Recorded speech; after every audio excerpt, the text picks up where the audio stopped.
All right, hey everybody. Welcome to Energy Trust of Oregon's Saving Energy video series. My name is Nick Lorenz, and I'm an energy management coach. And in that role, I help industrial sites across the state improve their energy management practices and execute energy savings projects. A colleague and fellow energy management coach, Angelica Bomi, is going to lead the discussion today. She's going to talk about how and where to find some of the largest savings opportunities at your facility and how you can kind of turn those into tangible, executable projects. Angelica, take it away. Thanks, Nick. In this video, we're going to walk through how to spot the biggest energy users in your facility and build out what we call an energy map, which is a visual snapshot of where your energy is being used. And we'll help you lay the groundwork for planning your own energy treasure hunt, a hands-on way to uncover energy saving opportunities right where you work. So before we can pinpoint where the biggest energy saving opportunities are, we need to understand how energy is used throughout your facility. And that's where the energy map comes in. Every facility is going to be a little bit different, but most have certain systems or processes or pieces of equipment that use a lot more energy than others. So by identifying those major energy users, you'll get a clearer picture of your overall energy consumption. And that insight helps us focus our efforts where we're going to make the most impact. So think of an energy map as a rough treasure map, and it's not going to tell you exactly where the projects are, but it will help you narrow down the areas that are really worth exploring during your upcoming treasure hunt. And your Energy Trust representative can work with you to build an energy map that's tailored to your own facility. So today, I'm going to give you a high-level overview of how this process looks in making the energy map, and then what the final product looks like.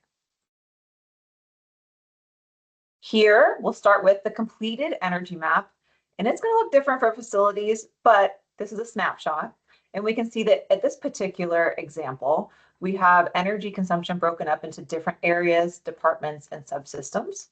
And this helps us to focus our energy on where we're going to save our utilities. It helps us to prioritize efforts for our treasure hunt, and it helps us to break energy use into manageable areas. Lastly, once we know these manageable areas, it's going to help us to assign accountability to those different spaces. And if we're taking a look at this energy map, what I see when looking at it is we've got air handling that accounts for roughly 20% of the energy consumption here. We've got fabrication that accounts for nearly 30% of the energy consumption.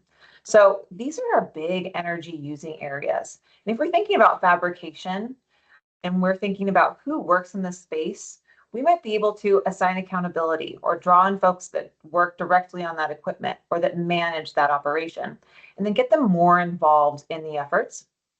And this also helps us to narrow our focus, right? Nick, do you have anything to add to that?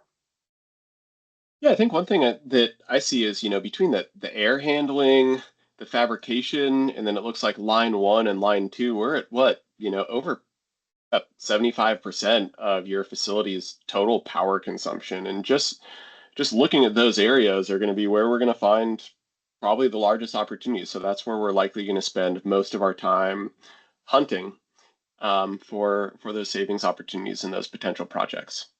Yeah, good call out. This all is going to help us to also raise awareness in the facility about our energy management efforts.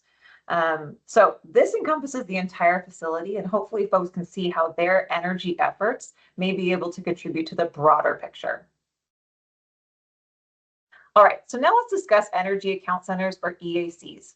An EAC is just an area where energy is used at your facility. EACs can be production areas, they can be key equipment, they can be specific departments. Key equipment might be something like a large air handler or air compressors. We'll dig into this a little bit more in an upcoming slide. So here's a tool that we're going to give you that helps you to map your energy consumption. It's an Excel-based workbook, and it's designed to help you visualize how energy is used across your facility. It breaks down usage by electricity, natural gas, and then we also have on the far right a combined view so you can see the whole picture of your energy consumption. And I'm going to help you break down each of these parts. So for the first part, we've got electrical energy use. So let's dial into that. There are three basic steps to building this energy map with electricity, and we're going to start with defining those energy account centers. And sometimes it can be helpful to have an actual physical map of your facility when you're doing this. And then you can ask yourself, all right, where are our big energy users? And break it down in a way that makes sense to your team. Use the names of things that people actually assign to those areas or assign to those pieces of equipment. Oh, Nick, you had a great example for this. Do you mind sharing? Oh yeah, absolutely. Yeah. So, we really want to just line this up with how you talk about your facility, right? You maybe call your production line one P1, whatever it is that's the nomenclature you use. I work with a site right now that's a frozen fruit manufacturer, and they have a freeze tunnel that's called Andre the Giant, right? And Andre the Giant is its own energy account center. So over here in the energy account center area, we have Andre the Giant as an energy account center. And, to everyone else, it may not mean a lot, but to everybody at the facility, that's actually more telling and more helpful than just line one. Right. We definitely want to make it relatable and easy to use for folks that are out there. Okay, so once we've identified those energy account centers, we can move on to assigning an estimated energy use for each of these. So you're going to take your best guess at how much energy each energy account center uses. So if we're looking at these numbers here, we can see that we've got rock crushing at roughly 40%. We've got lighting at roughly 10%. We have compressed air at roughly 25%. And I know for some of us who love data and who like to be precise, this can be a really tough effort. So just remember here that even rough estimates are going to be really valuable in helping us to cater what we do at the treasure hunt and to see those main areas of focus. So don't let perfection be the enemy of progress here. Just give us those rough numbers. Okay, and then lastly, you want to do some gut checks. So refine your estimates, and maybe you can test those assumptions by talking to folks who work in or manage those areas. You can double check your equipment nameplates to make sure you've got an accurate gauge on the horsepower for those big pieces of equipment. And then you can also lean on your Energy Trust team. Sometimes we've done projects at your facility, or we've done some data logging in the past. We might be able to help you with those estimates on energy consumption for certain areas or tools or equipment. Okay, so just like with electricity, this is natural gas, and you're going to start by estimating your gas usage based on what you know. It's always good to check with others at your facility to validate your assumptions. And when looking at this, you're going to see some of the same energy account centers, but what may look a little bit strange is that you're going to have zeros in places of some of these. So lighting is at 0, rock crushing is at 0, truckload is at 0. And that's going to be normal because these processes at this facility don't use any natural gas, but they do use electricity. So it's okay to have those zeros worked in there as well. Yeah, something I added, and some facilities may not use any gas. You just may not have gas service. In that case, it's going to be all zeros. Yeah, that's a good call out, Nick. Thanks. Okay, so now we're going to take a look at the last piece of our tool. And this is the section that shows estimated energy use of combined gas and electricity across the different areas of the facility. And if we're just taking a look at this graph here, the blue bars are going to show us how much energy is used combined for those two, for electricity and natural gas. And we can see rock crushing is going to use a lot of electricity. Compressed air uses a lot of electricity and some natural gas. And these really are the two areas of focus that we're going to look at first when we go out there for the treasure hunt. Nick, did you have anything to add here either? Yeah, actually, I do. Do you mind advancing to the next slide? I think that could be a good way to show it. Sure. Yeah, so on this slide, what you can see is for electricity, we're looking at kilowatt hours, right? That's the unit that we're measuring electrical use in. And then in gas, we're using therms. So when we talk about these combined together, we have to convert them to a unit that they both work in. And so what we've done for the combined is we've converted those into pounds of CO2 emissions. And we focus on that because we work with a lot of facilities and they maybe have CO2 emissions goals, or you're tracking and monitoring your CO2 emissions already. And so this is a nice way to one kind of think about how power is being consumed and then using it in a metric or a unit that you're already used to. So just a nice way to kind of visualize and turn both gas and electrical into one understandable chart. Thanks, Nick. That's a really great summary. And looping those folks in who work into sustainability as well, that's such a good way to get others involved and to get some buy-in too. That CO2 emissions is something that everybody can relate to. So this is the tool. This is a high-level snapshot of how you fill these parts out. And this is going to help us identify what areas are going to be consuming the most energy so we can focus on those areas during the treasure hunt. Okay, and speaking of the treasure hunt, let's dive in. This is hands down my favorite event of the year. It's a chance to team up with the experts at your facility, share ideas, and maybe have some fun while uncovering these energy saving opportunities. The main goal of the treasure hunt is to spot energy waste. And these are those hidden chances to start saving energy right away. And let's catalog those and let's create a list of projects that we can leave with and start working on. But outside of the savings that are associated with these projects, it's also a chance to get more people involved and start building that culture of energy efficiency. It's a way to encourage some fresh perspectives and hear some different voices. It helps folks kind of see how their everyday operations tie into energy savings. And then hopefully it also sparks some excitement for the efforts that you're going to lead at your facility and your energy management efforts as a whole. Okay, so now that you've kind of got a feel for what it is, I'm going to walk you through what this feels like day of. So firstly, we start by identifying priority systems and areas. So this is where that energy map comes in and really can guide the conversations. So before we head out to look for those energy saving opportunities, we're going to take a look at that energy map. We're going to share some ideas for how to identify common sources of energy waste and really give everyone a foundation for what to look for. Then we're going to break into teams and we'll explore the facility. So the teams are going to be made up, hopefully, of a mix of folks with skills and perspectives that are going to be drawn upon during the hunt to provide some really good ideas about opportunities that there are.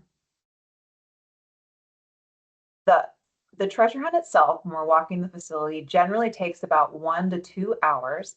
And during this time, those teams are going to be observing operations. We're going to hopefully get to know your equipment and your processes a little bit better. We're going to talk with staff on the floor, and we're really going to look for those energy saving opportunities that'll turn into those projects. And then lastly, on the day of the treasure hunt, we're going to take those opportunities and we're going to start to prioritize them. Our team can help with estimated potential energy savings, but we're going to lean on you to weigh in on the feasibility of these projects, the potential costs of these projects, and then with that collective information, we can build what becomes a solid list of projects to move forward with. Nick, any thoughts?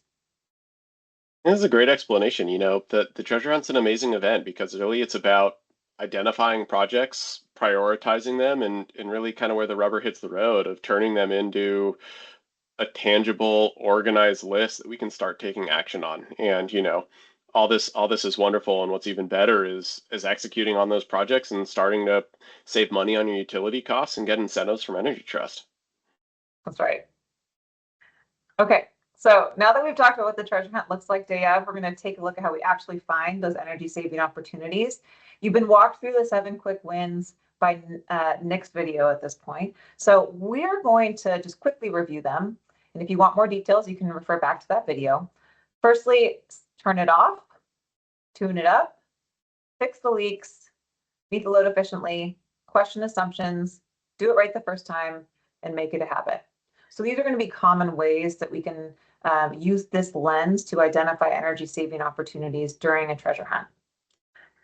And on the next slide, we're going to do this virtually. So here we have a picture of a facility, and we don't have the whole story of this facility. And what's important is that we can look at it through an energy efficiency lens to identify energy saving opportunities. And sometimes it's even beneficial to not have the full picture or the full background because that allows us to question assumptions and to ask some good questions. So we're going to get started with a virtual treasure hunt. And right now we're aiming for quantity, not quality. So we're going to get as many ideas as we can on the table in this little short span of time. So looking at this image and thinking about those 7 quick wins, Nick, do you see any opportunities to save energy here at this facility?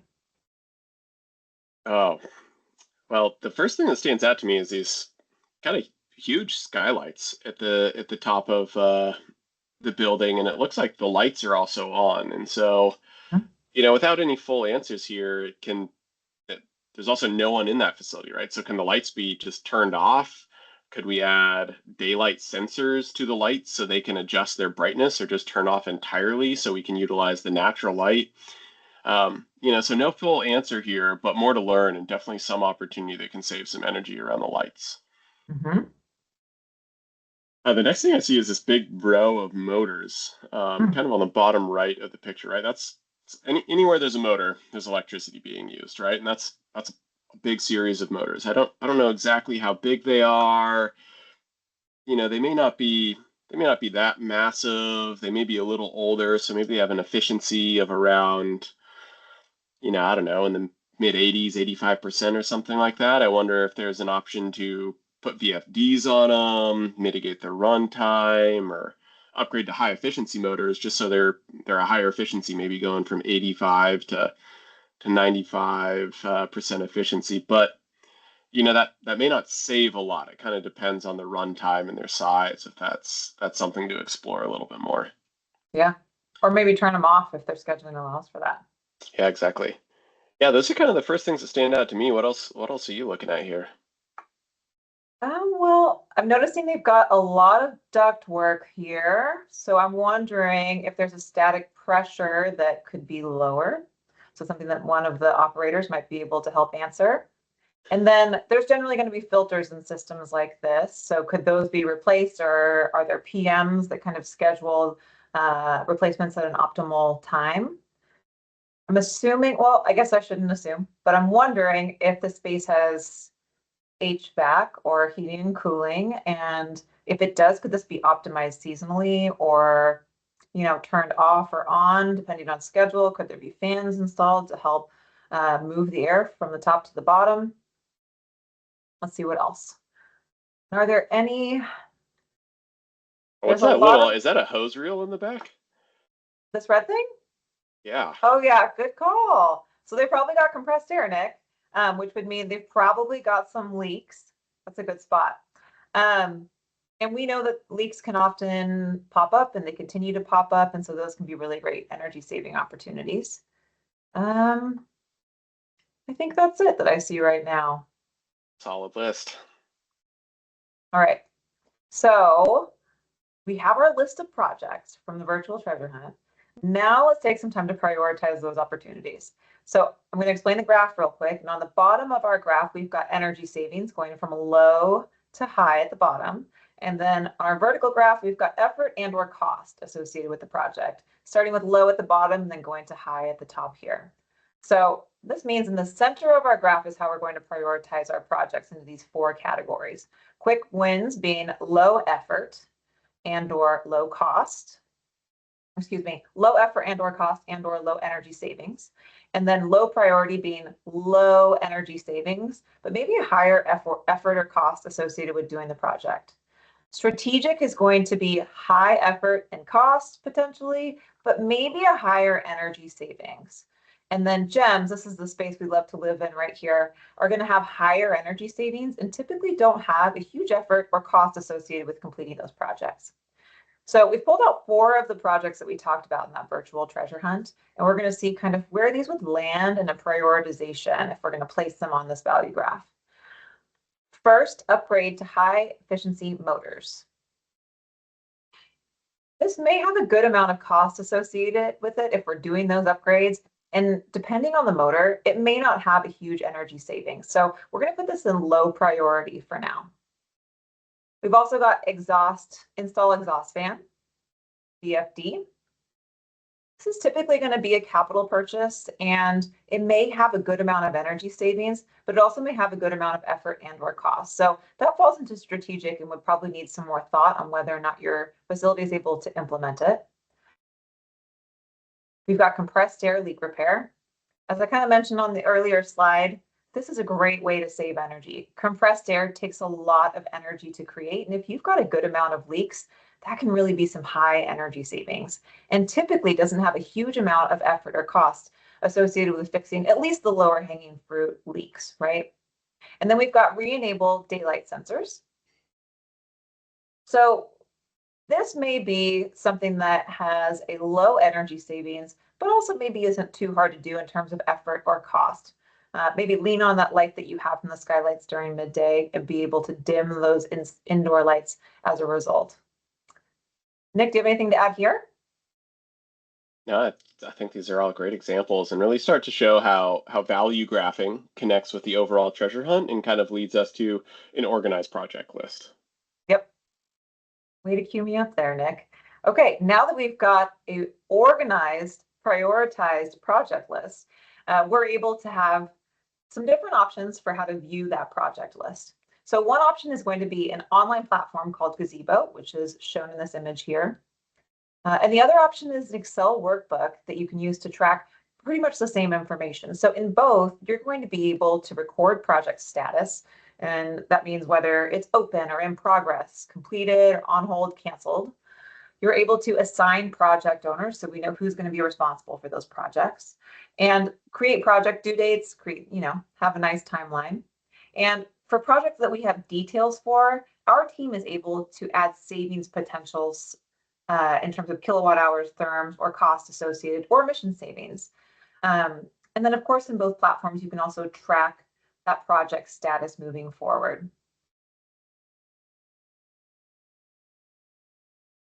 Okay, everyone. There you have it. A quick introduction to energy maps and treasure hunts. And if you have any follow-up questions, just be sure to reach out to your Energy Trust representative. We're so excited to work with you. So from all of us here at Energy Trust, thank you so much for attending, and we'll see you out there. Wonderful. Thanks so much, Angelica.